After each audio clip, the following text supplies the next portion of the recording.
One. Yeah. All right. Welcome back to another episode of the Rainbow Room, aka Kween Talk. Tonight is just me and my girl Marchaund. I don't know where JoJo is. He may come in later. Who knows? Oh Lord, child. So, If that bitch come at all. you know she stay late. Lord have mercy. All right. So today we're talking about Black enterprises, talking about Black-owned businesses and Black-owned entrepreneurs. So this was Marchaund's topic, his choice of topic. You know, since it was this week's his pick. It was his pick this week. So Marchaund, start us off. What are your thoughts on Black enterprises compared from, let's say, like 20 years ago to today? I mean, there's really not much I can say except for, supporting. I'm all for supporting all businesses, but it's just something about supporting just a specifically Black-owned business. We all know, everybody knows how powerful the Black dollar is, and we can do a lot with the Black dollar. I mean, look at Black Wall Street. Right. Phenomenal until it was destroyed. Well, the thing about that, it wasn't destroyed by other Black people. It was right. It was destroyed by oppressors. Right, and the thing is, though, it scares the oppressors. Yeah, because we were doing what they didn't even fathom us to do. They wanted to keep us belittled. They wanted to keep us down. Exactly. So I feel like that supporting Black-owned businesses today, right now, is pretty much we're paying homage to Black Wall Street. Right. I'm all for supporting Black businesses. I love supporting my people. I love supporting Black-owned businesses. There's a lot of things you can get through Black-owned businesses that you can't get through other businesses, right? Especially with hair care products. If people especially going through some, because there's things that I can be started on hair care products because come on, that's your center of expertise. You better let me know. Oh my God, it's annoying, really, because you got products like Cantu and you got products like. When I found out Cantu wasn't Black-owned, my heart shot. It's not. My heart was shot. Never been Black-owned. Even Africa's pride's not Black-owned. And people are wondering why Cantu doesn't work for them, because this is not people who. Now, I ain't gonna lie. The difference between. I ain't gonna lie. That leave-in works for me. The detangling solution. The detangling solution does work for me, but any detangling solution works if you know how to use it properly. Right. But the thing is that it's the difference between experiencing ethnic hair and studying ethnic hair. I don't care how much you study something, until you actually live it, you're never going to get the full concept. Exactly. So yeah, but back to it. But child, like I said, paying homage to Black-owned businesses, like getting certain hair care products, like I said, when we found out that Cantu wasn't Black-owned, I was like, oh shit. But a lot of Black-owned hair care products, like Miss Jessie, I think that's her name, Miss Jessie. Miss Jessie, I love Aunt Jackie. Yeah, Aunt Jackie, that's another one. I haven't tried her before. I haven't tried her before. I think I have a couple jars. If my mom hasn't used them all already. But her coiling jelly is her grapeseed coiling jelly is very effective for me. It's very effective for me. I honestly care for it. But yeah, the thing about it, in my opinion, I support any business that is always pro-Black and that is always pro-equality amongst Black people. There are a couple of white-owned businesses that donate silently to the NAACP charities, to the Negro Fund and all. you know, and they don't have to like put it out there and be like, oh, we did this for black people. We did this for black people. Love us because we did this for black people. You know.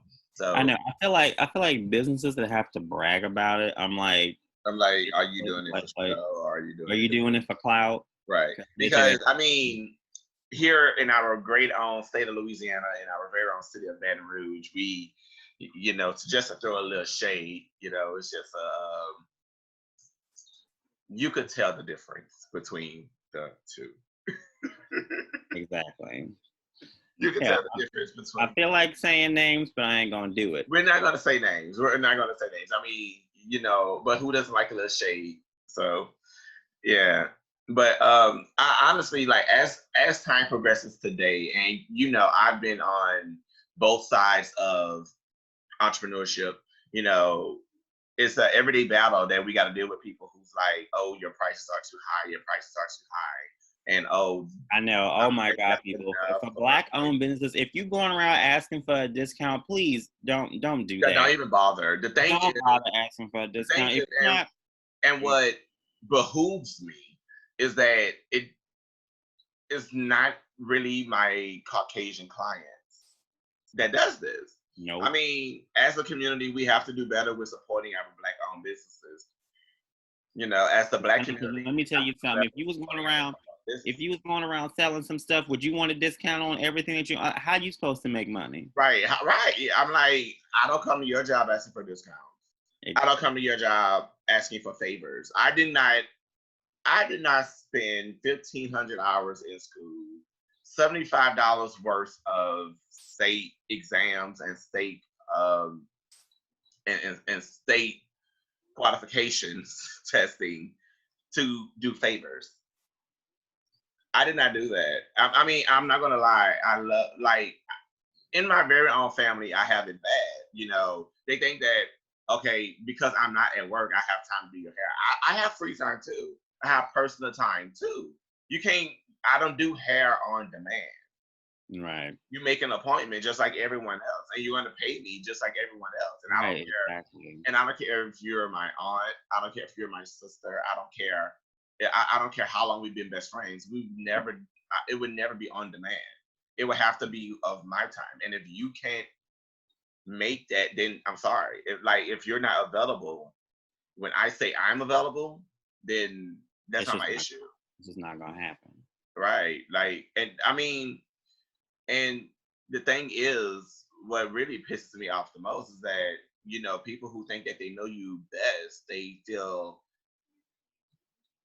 compelled. Like, I no, not compelled. What's the word I'm looking for? They feel that they deserve special treatment. They feel obligated that you have to give. I'm supposed to be obligated to. It doesn't matter that if you're like my best friend or blah blah blah. Like, you gonna pay the same price like everybody else. Like, I mean, I work. It's not even the prices. It's more of the availability. You want me to if I'm at work and I've done like $4,000 worth of services, I am tired. I am exhausted. I am looking forward to going home and putting the whole day behind me and getting some rest. I don't want to get off of work, right, to your house, up all night doing your hair because we're a family or because we're best friends. I'm not like, no, I need you to respect me. If you don't catch me during my business hours, I'm sorry, it's just not gonna happen. But the thing is that they will go all out for other people. Okay, I'm not a braider. Okay, I'm not a braider. I mean, like box braids and faux locks and all that. I'm not a braider. I'm a colorist. I'm a stylist. I'm a cutter. You know, I do extensions. You know, I do that. But so if it's me, because you know me best, you're not gonna like treat me as if you would treat somebody else. Like, okay, you will call a braider to braid your hair, and you will be home or you will be available when they say they're available. You would pay them their asking price without even trying to bargain. And on top of that, you would give them a shout out on your social media platform, because in this industry, shout out is very relevant. Right. imperative. Social media is another driving force. I mean, not just with black owned businesses, but with any business. But if Right. we're talking about black owned, social media is definitely a power force behind promoting black owned business It because is, and it can also break people. everybody is getting their bit. That's how everybody gets news. That's how everybody gets any kind of information now is through social media, whether It's it through be social Facebook, media. People don't even Instagram, bother reading anymore. You're not gonna open the book. Twitter. If you saw it on Facebook, it's true. I That's mean, but watch out though. Watch out for fake stuff because there is a lot of fake shit going of on, course. I mean, Facebook and isn't always a right. lot of scammers, and people will go around and say they're doing this, and then you look again, it's not what they said they were doing. So, but I mean, hell, I mean, the thing, what you gonna the do? thing for me, like, speaking from my experiences, I would get multiple shout outs from other clients, you know, and when it comes to my best friends or when it comes to my family, I don't get a single shout out. I don't get a single I don't get a single shout out. When I do post my work, I barely get any comments from them or whatever. I'm only important to you when I am beneficial to you. And honestly, I've really been thinking about putting it to a stop because I know a lot of stylists who do not do family members' hair for those specific reasons. Because of that reason, and it's sad. Right? It's sad that it I has mean, to be that way, but I mean, this is like you're turning my passion into work, and I don't like that. Okay, if you enjoy what you do, you will never work a day in your life. You're turning my passion into like work, and I don't like it. That's like the girl who I went to get my braids done. There's like certain services that she doesn't even broadcast to her family or certain people who Right. because they'll try to take advantage of that. Want to Right. just use her just for using that specific service. But I know But when you make someone feel very unappreciated, I mean, it's not. I mean, it's not about like not paying me. Like, okay, you're family.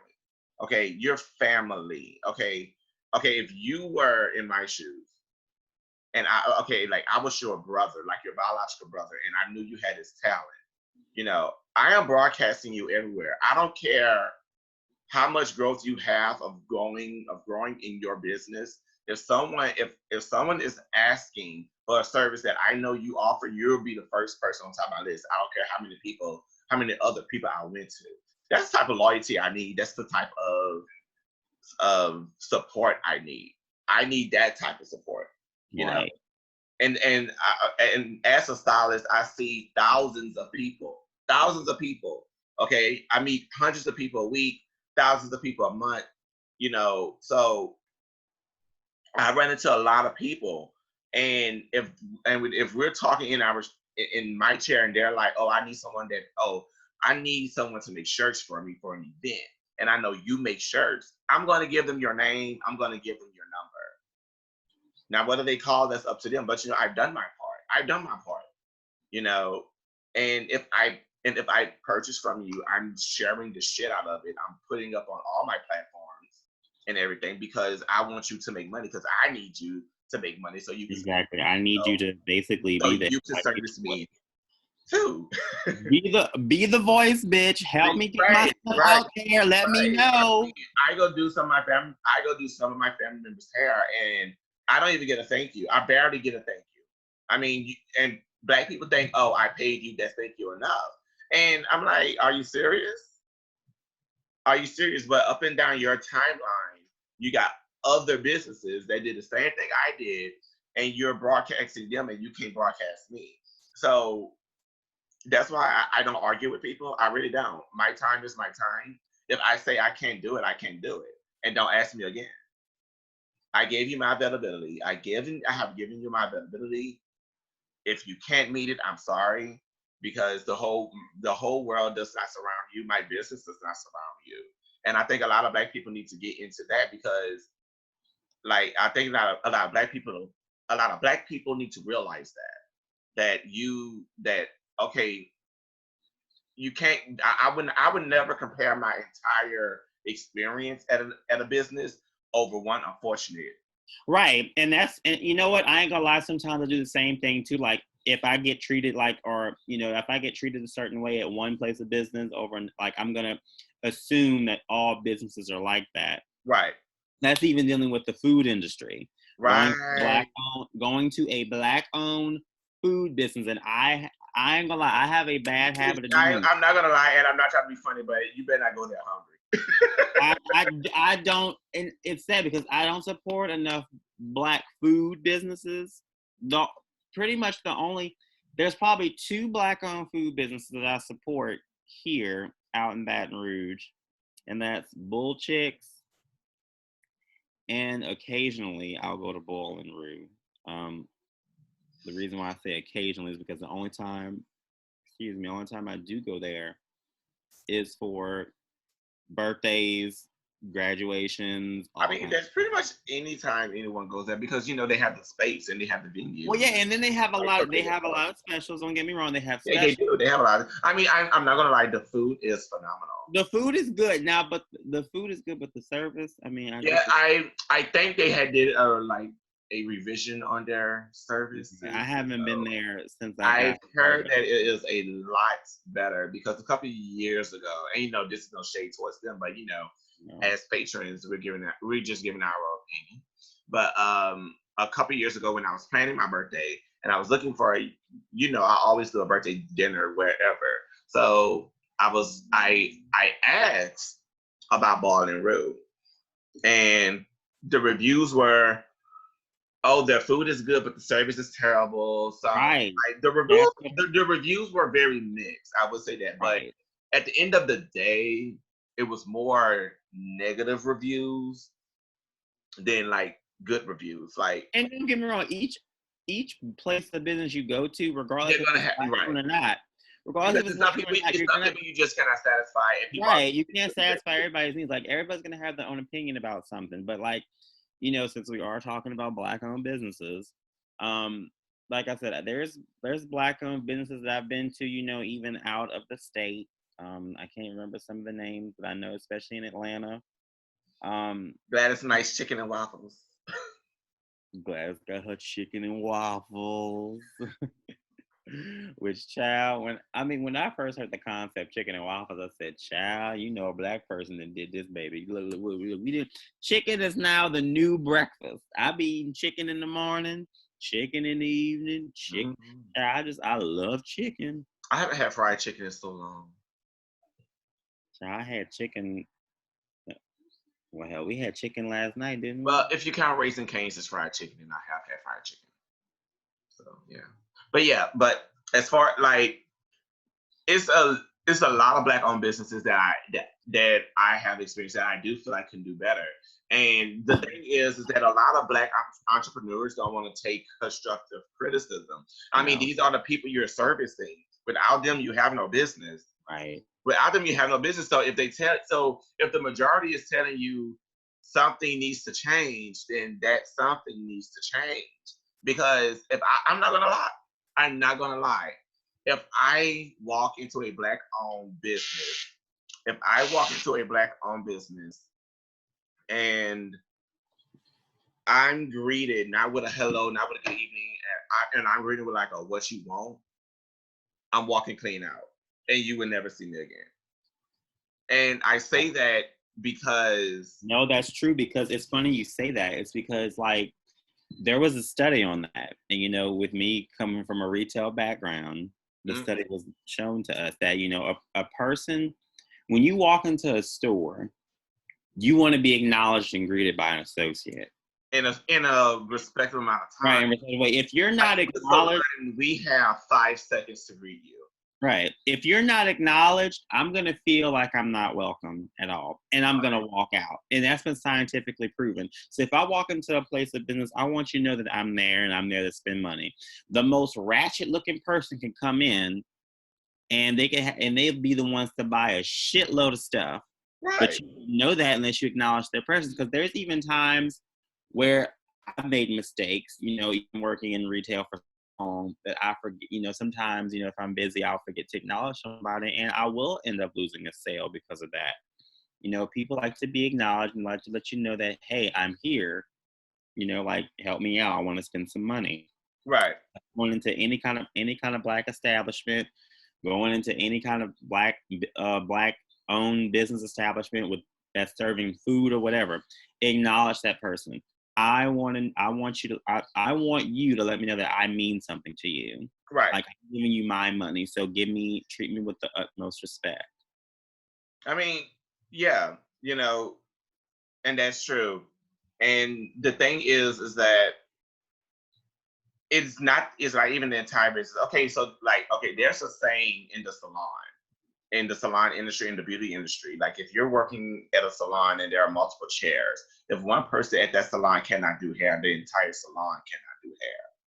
You know, and I mean, okay, if one person messes up your haircut, you know, you're not going back to that building. You're not going back to that building. You're going to go somewhere else because, you know, people outside the beauty industry think that every stylist was trained the same, and that's not the truth. No, because not every stylist can do hair. Like and I've noticed that even a lot of Caucasian hairstylists are now, you know, learning to do ethnic hair. Honestly, it's becoming at my old school.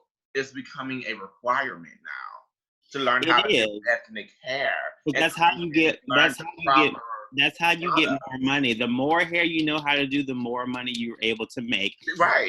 And then the countries, especially there, it's more diverse. So it's good to know all different hair types, especially. Well, you know, with everything that's going on right now, it's good to know, especially with our hair. Matter movement again.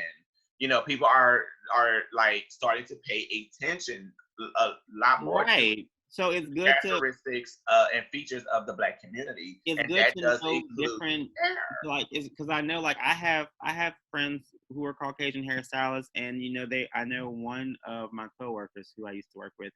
She does all types of hair. It's good to know about our hair. I mean, diversity is key. Diversity is key to a successful to a successful career in the beauty industry. Our hair is really unique.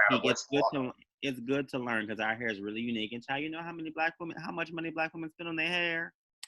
Lots. A Black woman will put the rent money on her hair. She would. Honey. A Black woman will put the rent money on her hair. And the thing is that, like with a lot of these businesses are like, okay, we're with the movement. You know, we treat our customers with equality as much as we can. Here's my thing. Businesses that say that they are for the movement. Okay, well, what are you doing to show that you are for the movement? Right. What are you doing to show that you are for I don't care. You should not have to lie. I'm not gonna lie. Do I need proof? Kinda. I don't wait. The thing is though, that's fine. But if it's been heard, you can show proof. You can show proof. That's perfectly fine. Show your proof. But there is no need, and I get sick and tired of when people have to do this, when they feel the need to brag about it. Why the fuck do you have to brag about it? There's a difference between showing proof and bragging about it. There is no need. You do not need bragging rights for every single thing that you do. When you do something to help somebody, you're doing it out of the kindness of your heart, not just for props. That's why when I see people go around and like filming like, oh, what they're doing to help, blah, blah, blah. Okay, that's nice. You can film. Kind of like last night. I gave the shout out to Georges for what they did. Right.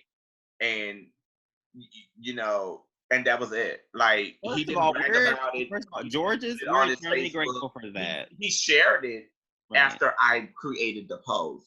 No, but the thing is, though, like giving a shout out, that's completely different. We gave because that was, like I said, that last night was perfect, you know, because like I said, Georges is pretty much was home to hers. He was.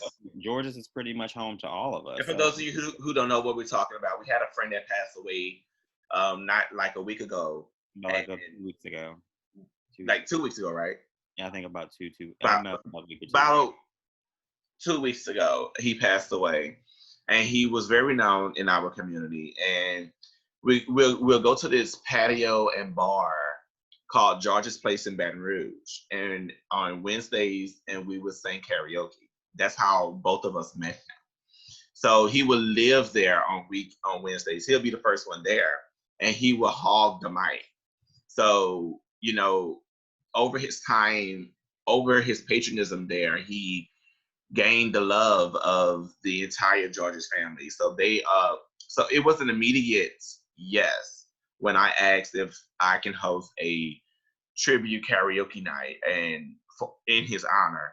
It was an immediate yes. It wasn't a, oh, let me check on something, let me see. It was an immediate yes, you know. And I felt that love because with everything that's going on, with everything that's going on, you Right. know, that was very refreshing to see. And honestly, I did not think for 1 second that, oh, with everything that's going on, they just want to make black people happy, so they're going to go yes or whatever. Because I witnessed the love between both parties. So that's what we're talking about. And I enjoyed it. I enjoyed doing it. And you know, all of us shed a few tears and everything.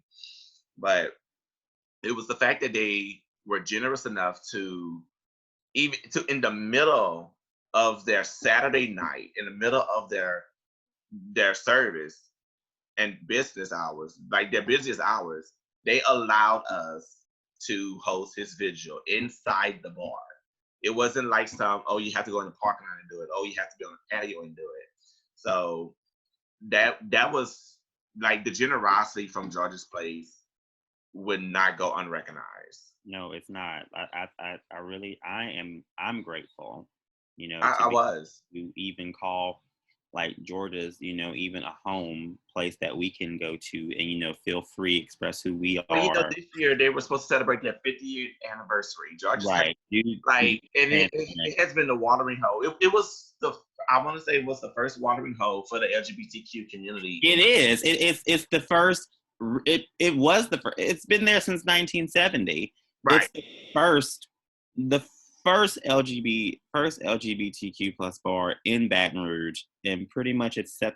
I'm pretty much Georgia's pretty much laid the foundation for the LGBTQ plus community there, because it was the And, you first. know, and they're just like, they started off just as a small time bar, Right. everything, and I mean they've been the same since then. They've been It's pretty much, it's iconic. It's a part of the history of LGBT in Baton Rouge, it because is. they were It the is. first one. So it's And an I'm not gonna lie. I'm not gonna iconic lie. Any bar. other LGBTQ bars, our clubs really do have like some big shoes to fill. I mean, Right. but and I'm not gonna speak in a competitive sense. It's just that, yeah, you know, we all need to come together or whatever. Because right now, you know, black people are like, the appreciation of black people are is desirable right now. Because right now we do, there's another black owned LGBT bar. It's called, right. Cedarcres. Cedarcres. Cedarcres. Yeah. That's another. I mean, that place has been under how many owners? I can't even remember. It's been on a lot But of owners. I would kind of right. like wish that they changed the name, I because know. I'm glad they changed Cedarcres. It's called Cedarcres by Provo, and they're doing something. I mean, I would say, I wouldn't call it a strictly LGBTQ bar. It's pretty much an inclusion bar. yeah. So it everybody has anything over there. It's an inclusion bar. Whether you're gay, straight, bi, brown, pink, purple, it don't matter. They like you, all go there. And they're doing something in honor for Pride Month at the end of the month, especially I think around the same day as the Stonewall riots. I got to send you that Send me the flyer. that brochure, because they're doing yeah.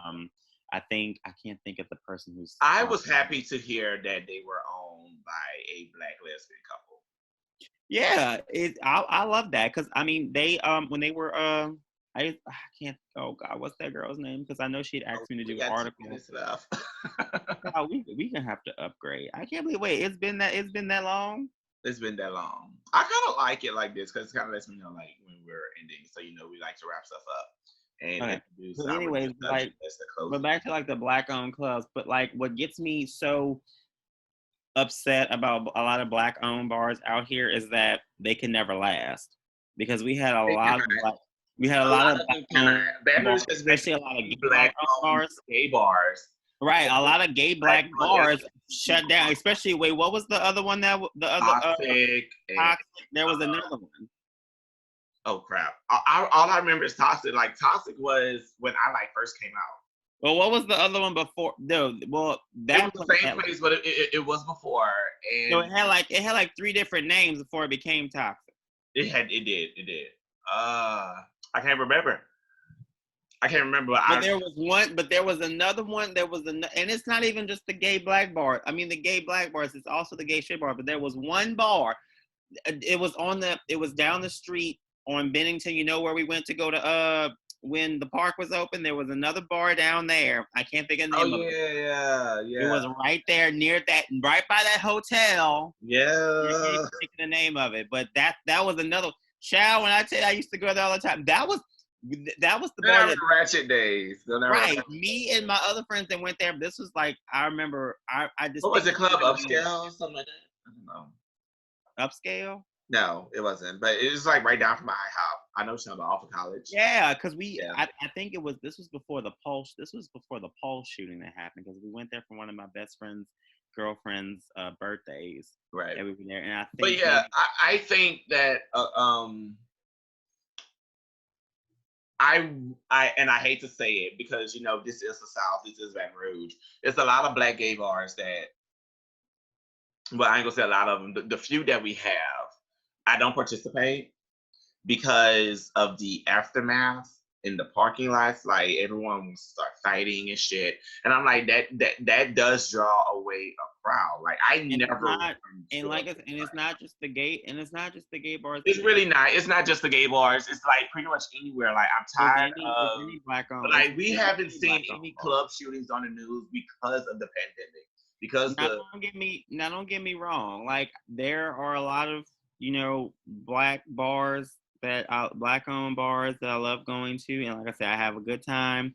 I enjoy the music. Me personally, if I can smell the weed before I enter the building, I'm not going. I enjoy the food. I enjoy the music, and like I say, the atmosphere. It gets crazy at times, but then again, no. I miss the hole in the wall bars. Well, my mom used to go to those bars. Our parents used to go to those bars. I miss the hole in the wall bars. Unfortunately, those bars are pretty much long gone. But there are a couple of them. I know there's one in Port Allen. There's a couple of them. It hasn't changed its theme since. But I enjoyed going there. A person could only hope but dream that they come back. I kind of like miss the hole in the wall bars. Like when I was like when we were like 18, 19, I guess that's when the hole in the wall bar started to die out and everything. Like it was really no drama. You just sitting there playing pool. This was when smoking was allowed in the clubs. You could smell the cigarettes, and you playing pool and you just sitting at the bar, drinks, and there's just like itty bitty dance floor.